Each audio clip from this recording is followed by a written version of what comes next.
장로교 신앙의 핵심은 하나님의 주권입니다. 하나님이 온 세상의 창조주이시고 우주와 역사와 인생의 주님을 믿고 고백하고 있는 것입니다. 그 하나님을 경배하고 그의 영광 돌리고 하나님의 뜻에 순종하고 죄를 이루게 살아가는 것이 신앙입니다. 이것은 장로교 신앙의 핵심이라기보다 이전에 기독교 신앙의 핵심입니다. 하나님이 온 우주 만물의 창조주이시고 역사의 주관자이시고 내 인생의 주인이시다 고백하고 믿고 따라가는 것입니다. 이렇게 하나님께 주권을 인정하고 하나의 영광 위에 사는 사람은 세상 어떤 주권의 권위에도 굴복하지 않습니다. 하나님의 주권 권위를 훼손하는 세력과 맞서 싸웁니다. 성경의 관점에서 보면 인간의 역사는 하나님의 주권을 인정하고 하나님께 복종하고 하나님의 뜻에 순종하고 하나님을 따르는 그러한 하나님의 백성과 하나님의 주권을 복종하지 않고 인정하지 않은 악의 세력과의 싸움이라고 할 수가 있습니다. 그래서 영적 싸움인 것입니다. 옛날에 지금이나 하나님을 믿고 고백하는 하나님의 백성들과 하나님을 존재 자체를 인정하지 않으려고 계신다 해도 그 주권을 복종하지 않는 그런 사람들의 싸움이 계속되고 있습니다. 오늘 말씀도 그런 의미에서 보게 됩니다. 예수님께서 주일에 예루살렘에서 입성하시고 월요일에 성전을 정결케 하시는 일을 하셨습니다. 이때 대제사장과 서기관 장로들은 이 예수님을 죽이려고 계획하고 있었습니다. 그러나 백성들이 따르기 때문에 어찌하지 못합니다. 누가복음 19장 47절에 예수 날마다 성전에서 가르치시니 대제사장과 서기관 백성의 장로 지도자들이 그를 죽이려고 해야 돼 백성이 다 그렇게 귀를 기울이므로 어찌할 방도를 찾지 못하더라. 없애고 싶은데 사람들이 따르니까 어쩌지 못하고 있습니다. 그러다가 오늘 말씀 보면 며칠 후에 예수님께서 성전에서 말씀 가르칠 때 시비를 겁니다. 오늘 23절에 예수께서 성전에 들어가르칠 때 대제사장들과 백성의 장로들이 나와 이르되 네가 무슨 권위로 이런 일을 하느냐 또 누가 이 권위를 주었느냐. 대제사장 최고의 영적 지도자입니다. 그리고 백성의 장로들은 여기 소위 사는 공의회 회원들입니다. 그들 말합니다. 우리가 최고의 권위를 가지고 있는데 누구 마음대로 일을 하느냐, 누가 이런 권위를 줬느냐 라고 말합니다. 왜 우리 허락 없이 일을 하는 것이라고 예수님의 권위에 대해서 도전하고 우리가 권위가 있다고 말하는 것입니다. 이들은 예수님이 하신 자신 말씀과 행하신 보고도 예수님이 하나님의 아들이시고 하나님의 메시아라는 걸 인정하지 않습니다.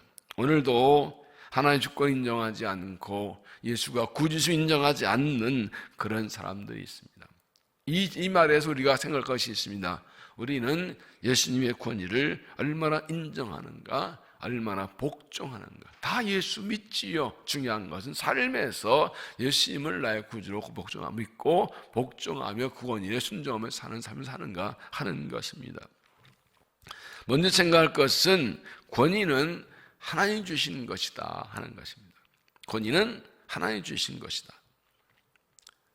23절 예수께서 성전에 들어가 가르치실 때 대제사장들과 백성의 장로들이 나와 이르되 내가 무슨 권위로 이런 일을 하느냐 또 누가 이 권위를 주었느냐.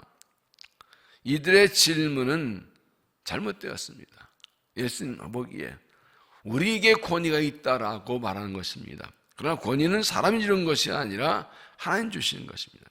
하나님 천지만물 창조주이시고 우주와 역사 인생의 주인시되입니다. 그리고 하나님의 아들이시고 하나님이 보내신 예수 그리스도가 우리의 구주이십니다. 요한복음 7장 28절에 너희가 나를 알고 내가 어디서 온 것도 알거니와 내가 스스로 온 것이 아니니라 나를 보내신 참되시니 너희는 그를 알지 못하나 나는 아노니 이는 내가 그에 낳고 그가 나를 보냈음이라 하시니. 예수님 말씀하십니다. 내가 나사렛에서 난 줄로 아느냐? 나는 하나님이 보내셨다. 하나님 보냈다고 선포하십니다. 그리고 예수님이 하신 일을 보고 믿으라고 말씀합니다. 요한복음 10장 37절에 만일 내가 내 아버지의 일을 행하지 아니하거든 나를 믿지 않으려니와 내가 행하든 나를 믿지 않으려도 그 일을 믿으라. 내가 지금 하는 일이 하나님이 보내서 하는 일이니 내가 하는 일을 보고 나를 믿으라고 하시는 것입니다. 왜 이렇게 말씀하십니까? 당시 대제사장과 서기관 장로들 그 당시 지도자들은 예수님이 행하신 일을 보고도 믿지 않습니다. 인정하지 않습니다. 예수님 행하신 일 다 예수님께서 메시아가 오시면 하실 예언된 일입니다. 그럼에도 불구하고 믿지 않고 인정하지 않습니다. 우리를 죄에서 구원하기 이 땅에 오신 예수 그리스도께서 우리의 구주이십니다. 하나님이 예수님께 권위를 주셨습니다. 우리를 위해 죽을 벌하신 예수 그리스도가 온 세상의 구주이십니다. 예수 그리스도를 믿고 구원받은 우리가 예수님이 하나님의 아들이시고 나의 구주 믿고 그분께 권위를 드리고 복종하고 살아가는 믿음이 되시기를 바랍니다. 두 번째는 이들은 사람을 의식하는 사람들이었습니다. 사람을 의식하는 사람들. 23절 예수께서 내봤을 때 나도 한 말을 너희에게 물으리니 너희가 대답하면 나도 무슨 권위로 이런 일을 하는지 이르리라. 요한의 세례가 어디서 왔느냐? 하늘부터 왔느냐? 사람부터냐? 예수님 그 질문에 대답하지 않으시고 질문하십니다. 세례요한은 어디서 온 사람이냐? 세례요한은 어떤 사람이냐? 하늘에서 온 사람이냐? 사람에게서 온 사람이냐?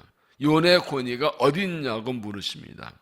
이 말씀은 모든 권위는 하나님 주신 것이지 사람이 주는 거 아니라는, 그래서 구분합니다. 하늘에서 온 권위냐 사람 권위냐 두 가지가 있다고 말씀하십니다. 하늘이 주신 권세와 사람이 주는 권세가 있다는 것입니다. 또한 이 말씀은 그들이 가진 권세 어디서 왔는지 물으시는 것입니다. 대제사장, 서기관, 장로들, 백성의 지도자들, 그 유대계의 지도자로 세우신 사람이냐, 정말 그 권위가 하나님께 온 게 맞느냐고 물으십니다. 예수님께서 말씀을 가르치고 거룩한 일을 행하실 때 무슨 권위를 하냐고 따지고 예수 인정하지 않는데, 그러면 너희들의 권위는 어디서 온 것이냐고, 하나님께 맞느냐고 그렇게 물으시는 것입니다.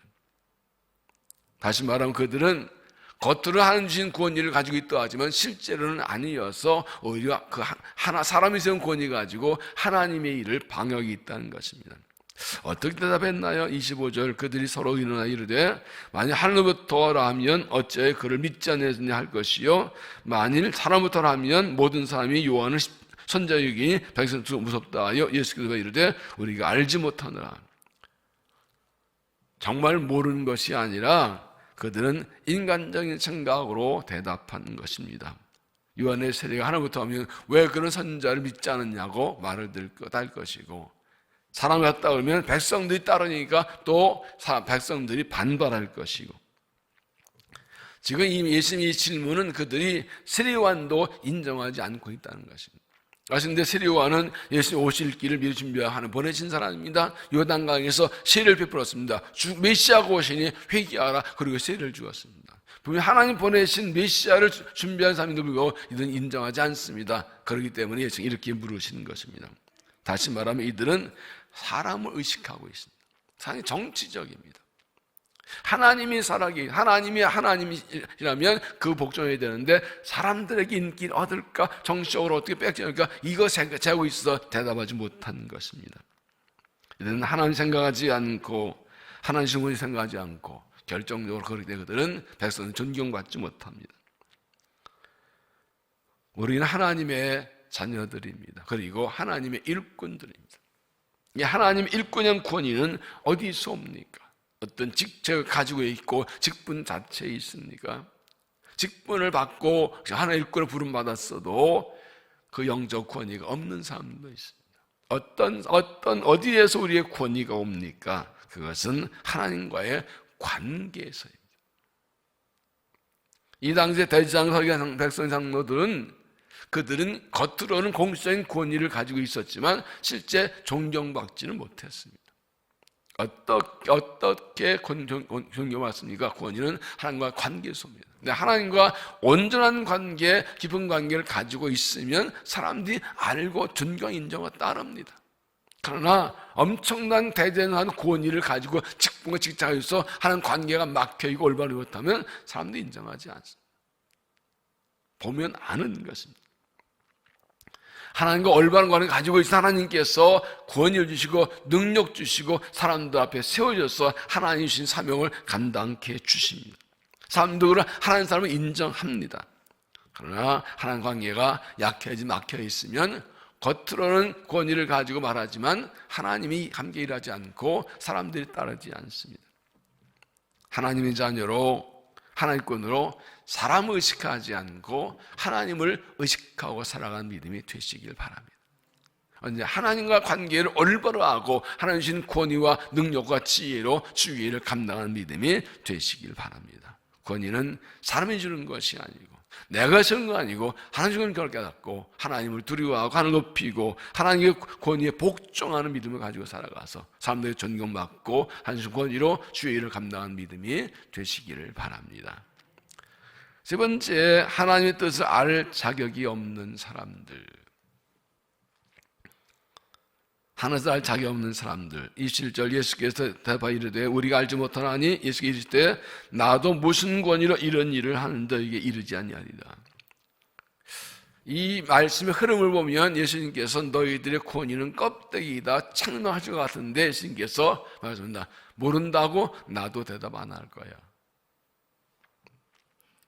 요한의 세례가 하늘부터냐 사람부터냐 물으실 때 그들이 정식적으로 생각을 상식하고 빠져나가려고 대답 잘 모르겠다고 이렇게 말하죠. 예수님도 그럼 나도 말 안 한다. 이게 무슨 말씀입니까? 너희가 하늘의 일을 알지 못하면 하나부터는 권위를 인정하지 않으면 나도 말하지 않겠다. 왜냐하면 너희들이 알아듣지 못하기 때문이다. 사랑하는 생각, 하나님을 생각하지 않는 사람들에게는 아무리 하늘을 말해주어도 알아듣지 못하고 깨닫지 못한다는 것입니다. 마태복음 13장에 예수님께서 10분의 미를 말씀하시는데 지자들이 물었습니다. 예수께서 나와 이르되 어찌하여 그들에게 비유로 말씀하시나이까? 왜 직접 말씀 비유로 하십니까? 이렇게 답하시죠. 대답하여 이르시되 천국의 비밀을 아는 것이 너희에게는 허락되었으나 그들에게는 아니 되었나니 있는 자는 받아 농락하게 되고 없는 자는 그 있는 것 빼앗기리라. 그러면 내가 그들에게 비유로 말하는 것은 그들이 보아도 보지 못하며 들어도 듣지 못하며 깨닫지 못함이니라. 참 이상하지요? 하나님의 말씀을 다 알게 하려는데 어떤 사람에게는 알아듣지 못하게 하려고 비유로 말씀하십니다. 이게 이거냐? 아니라 비유로 하신다. 이게 무슨 말씀입니까? 하나님의 말씀을 듣고 받고 얻기, 은혜 받기를 사모하고 열린 마음을 가진 사람에게는 다 알려준다는 거죠. 그러나 하나님의 은혜를 깨닫지 사모하지 않고 하나님을 인정하지 않고 마음이 닫힌 사람들에게는 가려주신다는 거죠. 그래서 이 말씀 뒤에 지자들에게 이제 자세히 비유를 설명해 주시지요. 우리는 하나님의 말씀을 받고 은혜를 받고 하나님 은총 얻기를 얼마나 간절원하고 있습니다. 마음이 닫힌 사람에게는 비가 내려도 그 비가 그 닫힌 그릇에 들어갈 수 없는 것처럼 그 말씀, 은혜가 깨닫지 못합니다. 그러나 사모하는 사람들에게는 비로 말씀하셔서 다 깨닫지고 열어주시는 것입니다. 마음 활짝 열고 은혜를 간절히 사모 하나님의 하나님 되심과 예수가 구주이심을 고백하고 말씀하는 말씀을 교부하고 열린 마음으로 주의 권위에 순종하고 따라가서 말씀을 깨닫고 은혜 받는 믿음이 되시기를 바랍니다. 오늘 말씀은 권위된 말씀입니다. 하나님께서 예수 그리스도 아들을 이 땅에 구주로 보내시고 말씀을 가르치시고 하나님의 비밀을 열어주시고 하나님의 권능으로 여러 가지 기적을 행하셨지만 이들은 그 권위를 인정하지 않았습니다. 우리에게 권위가 있다. 그러나 그들은 하나님의 권위를 대적하는 사람들이었습니다. 오늘 현실은 어떻습니까? 하나님은 살아계시고 일하고 계시지만 사람들이 하나님 인정을 하지 않습니다. 하나님 없다고 알아도 대적하려 하는 세상에 살아갑니다. 그러나 여전히 하나님 창조해주시고 역사는 하나님 손에 있습니다. 우리 현실을 보면 모르겠습니까? 사람 뜻대로 되는 게 뭐가 있습니까? 사람 마음대로 되는 게 뭐가 있습니까? 역사 주인은 하나님이십니다. 인생의 주인은 하나님이십니다. 예수 그리스도 우리의 구주십니다. 우리를 위해 죽으시고 부활하신 그리스도 그분만이 우리의 구주시고 그분이 우리의 왕이십니다. 사람들이 아무리 뭐라 그래도 예수가 우리의 구주시고 왕이십니다. 이 고난주간에 십자가를 바라보면서 다시 한번 예수님 나의 구주 고백하고 그분께 영광 돌리는 믿음이 되시길 바랍니다. 그분께 순종을 사랑하는 믿음이 다시 한번 예수께 복종하고 주를 위해 살기로 결단하는 믿음이 되시길 바랍니다.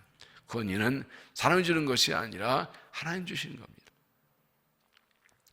우리가 하나님을 두려워할 때 세상이 우리를 두려워합니다. 하나님 두려워하지 않으면 세상도 우리를 두려워하지 않습니다. 하나님에 대해서 마음 활짝 열고 예수를 구주로 고백하고 인정해서 주신 은혜를 받고 이 믿음으로 승리하고 복음을 위해 살아가는 믿음 되시기를 주 이름으로 축원합니다. 기도하겠습니다. 우리를 사랑하셔서 아들 예수님 이 땅에 보내주시고 그 십자가의 죽으심과 부활로 구원하셔서 거룩한 하나님의 아들, 딸, 하나님의 백성 되게 하신 은혜를 감사합니다. 다시 한번 하나님이 온 우주 만물의 창조주이시며 우리 역사의 주관자이시며 우리 인생의 주인심을 고백하며 하나님을 높이고 찬양하고 경배합니다. 우리를 위해 죽으시고 부활하신 예수 그리스도가 우리의 구주이시며 온 인류의 구주이심을 고백하며 영광을 돌립니다. 그리스도를 구주시며 우리 인생의 주인 고백하며 주님께 경배하며 주님께 복종하며 살아갑니다. 세상은 하나님을 거부하고 하나님 없다 하고 하나님을 거역하는 세상을 살아가지만 세상의 흐름이 그리스도를 주로 인정하지 않고 주님을 복음을 거부하는 세상을 살아가지만 역사가 인생이 하나님을 고백하며 주님을 경배하고 찬양합니다. 모든 일상의 삶 속에서 주님께 복종하며 주의 권위를 높이며 십자가를 자랑하며 살아가는 믿음이 되게 하여 주옵소서. 다시 한번 그리스도의 십자가 위에서 나는 죽고 예수가 살아 주를 위해 살아가는 믿음 되도록 은혜를 더하여 주옵소서. 주님과 동행하며 주님과 교제하며 일하감으로 하나님 영적 구원으로 세상에 그리스도 선포하며 복음을 위해 일한 일꾼들, 신사 일꾼들이 되게 하여 주옵소서. 마음을 열고 은혜를 사모합니다. 간절합니다. 말씀의 비밀을 열어주시고 진리 가르쳐 주시어서 진리로 충만하여 진리 붙들고 살아가는 믿음이 되게 하여 주시옵소서. 자비하신 아버지, 우리 일터를 위해 기도합니다. 힘들고 어려운 때를 살아가지만 일터를 축복하시고 보장하셔서 땀 흘려서 농로에 거두게 하시고 주 영광 위에 살아가는 일터가 되게 하여 주시옵소서. 건강 지켜주셔서 코로나부터 우리 성도들 지켜주시고 연약하여 질병과 사고 고통당하는 성도들 이를 찾아 만나주시고 치료하시고 일으켜주셔서 주께 영광을 돌리게 하여 주시옵소서. 하나님이 기름을 세우신 안수사님들을 기억하셔서 부르심의 뜨거운 가슴으로 감사함격으로 힘을 다해 주님을 섬기게 하시고 성령 충만함과 능력 권능을 더하시고 삶의 복을 더하셔서 마음과 진리의 충만과 쓰임받는 영적 권위가 있고 하나 인정하시는 귀한 일꾼들이 되게 하여 주시옵소서. 자비하신 아버지, 희년의 부흥을 위해 기도합니다. 우리 일처문 기도를 응답하여 주시고 은혜로 회복도 부흥하여 섬기는 교회가 되게 하셔서 세상을 하나님 은혜를 선포하는 부흥하는 교회 되도록 은혜를 더하여 주시옵소서. 오늘 이 한 주간 주의 십자가의 고난을 묵상하며 고난에 동참하며 주의를 따라가 주 영광 돌리며 그 사랑을 깨닫고 주의 부활에 동참하고 승리한 믿음 되도록 은혜를 도와여 주옵소서. 이 아침에도 우리 강을 들으시고 응답하여 주옵소서. 주님과 동행하며 주의를 따라가며 승리한 믿음 되도록 은혜를 베풀어 주옵소서. 이 아침 우리를 만나 주실 줄로 믿사옵고 예수님 이름으로 간절히 기도하옵나이다. 아멘.